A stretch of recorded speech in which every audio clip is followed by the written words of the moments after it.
Well, well, Bill Cosby has been released from prison. But should he have been there in the first place? You're crazy. Am I? Yes. Am I? Yes. Am I? Bill Cosby, aka the father of America, for some bizarre reason, don't know why, has been released after 2.5 years from serving a 3 to 10 year sentence. And he's been released because the judges claim that there was a violation in the process in which he was convicted in. And this has led to a split in public discourse, as those believe that he should still be in prison, should be locked up as he's a convicted rapist, and those who question should he have been locked up in the first place because there's no evidence to prove the claims that were made against him. Now, in my opinion, and this is just my opinion, I say no. Not because I can prove that he didn't do anything. It's more because there's not sufficient evidence to prove that he did. You cannot prove conclusively. Based on that, I would argue that, it was wrong to convict him of the crimes based on say-so. They have officers stopping a black man after a white woman reported that he looked at her suspiciously. So as the story goes, Miss Constand, who is an ex-basketball player or something like that, was the only woman that could bring alleged charges against Bill out of, I think there's a possible 50 plus women, who all made claims that Bill had purposely drugged them with intention to abuse them, rape them, etc., etc. Janice Dickinson, she got caught in so many damn lies, it's ridiculous. Janice Dickinson changed her lie every other day. Hell, damn near all of them had been proven to be liars. These are facts. And like I says, Miss Constand, out of all of the 50 women there who made these claims, was the only one that could actually bring a charge against him. Red flag. And this happened during the second trial, in which the accusers were allowed to testify or bring their point to court or whatever it is, as the first verdict or the first trial was inconclusive, or the verdict was inconclusive, shall I say. Where the f*** does she come from? Red flag. Now, in my opinion, since none of these women came with any tangible evidence to support their accusation, and they led their arguments on pure conjecture, prove that Bill Cosby raped any of these white women. I'm not going for that I'm white and I say so. Where's the damn proof? Talking about his power. There was no power. What I would say is that, and this is just my opinion, that is, that Bill Cosby should never have been convicted in the first place, right? As one of the leading arguments would be, or what I hear a lot of people trying to state is that, well, this kind of thing happened back in those days and all men were at it. This was the behavior. Oh, no. Oh, yeah.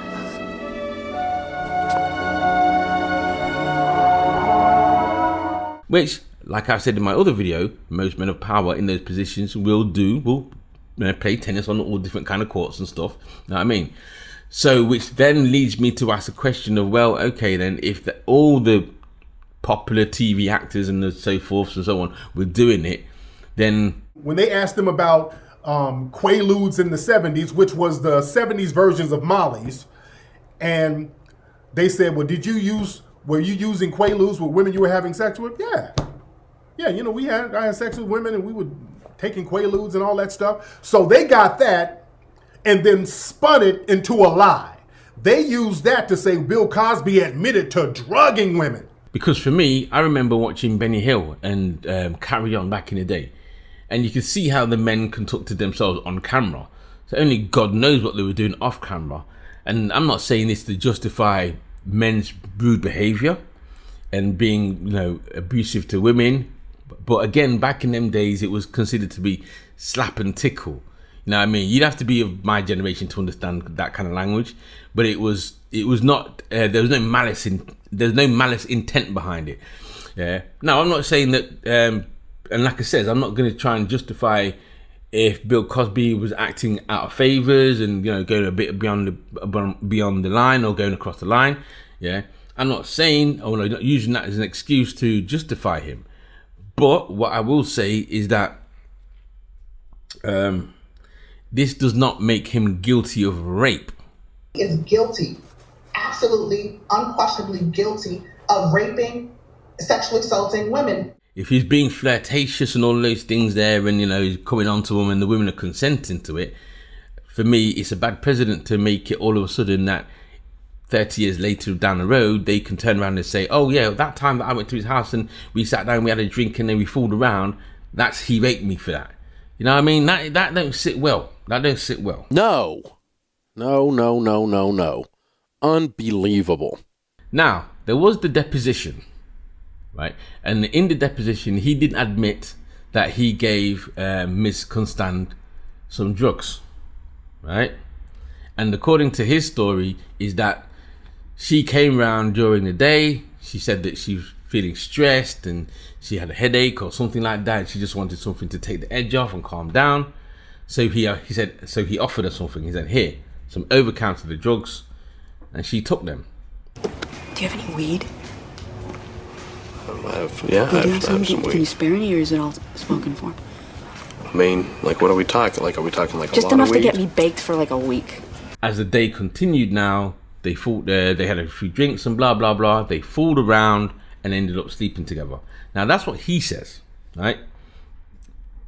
Her version now is that similar, but she kind of makes it sound as if she had no control over what it was. Constant testified that Cosby told her, put them down. They're your friends. They'll help you relax. And he enticed her into taking the drugs. And she was led down the garden. She's making it like she was led down the garden path. And she was duped into taking the drugs. That's what her claim is. And you're using that as a tool alongside your white privilege to reinstate the white racial equilibrium. We're not going to do that here. We don't do that here.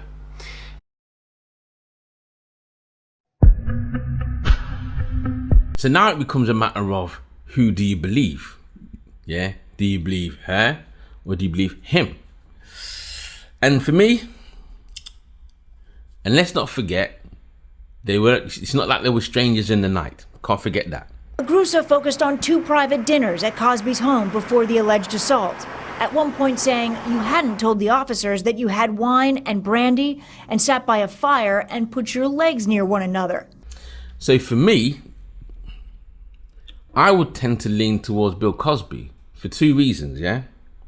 And one, the first reason, like I said, there's no tangible evidence to prove her claim whatsoever, right? As in, there's no stains in the panties, there's no video footage, no pictures or nothing like that. There's nothing tangible you can say, yep, done, caught you in the act, right? But secondly, and more importantly for me, right, is that I don't think a guilty person would never admit, knowing full well that the person that's prosecuting them has no evidence to back up their claim other than you admitting that you did it yourself. No guilty person would do that. A guilty person wouldn't sit there and admit to doing something knowing full well they could get 10 years for doing that, when they could just simply lie. I plead the 5th. 1, 2, 3, 4, 5th. Anything you say, 5th. Go ahead, ask me a question. Did you? 5th. I have a secret document that I think you need to say. In which Bill Cosby has been adamant about saying he's been innocent from day one. So again, who do you believe? Yeah, and like I said, they're my reasons for going towards Bill's side of the game. But then other people are going to go with her side of the game because, well, we all know why. Because I'm white. Because I'm white. And finally, yeah, just to end off the video, there's a lot of people have been throwing Weinstein's name into the mix. Yeah, and again, for me, yeah, Weinstein got caught and got convicted. Why? Because there was tangible evidence. He got set up in a trap where the girl went to the office, pretended to be a client or pretended to be an actor. He started to touch her up and touchy-feely, and he was caught in the act. So how does it flirt with you? We'll see. A little bit. A little bit, not much, right? Happy New Year. That's nice. Let's do that. There's your tangible evidence to back up the claim against him. So yeah, he can get convicted. Now, if there was evidence like that to prove that... Constant alleges the comedian drugged and sexually assaulted her in 2004. If there was evidence to back up them claims, then he wouldn't have a leg to stand on. But since there isn't, you know what I'm saying. But let me know what you think in the comments below, and don't forget to like, share, subscribe. I'm out. Peace. Yes. Am I? Yes. Am I? Yes.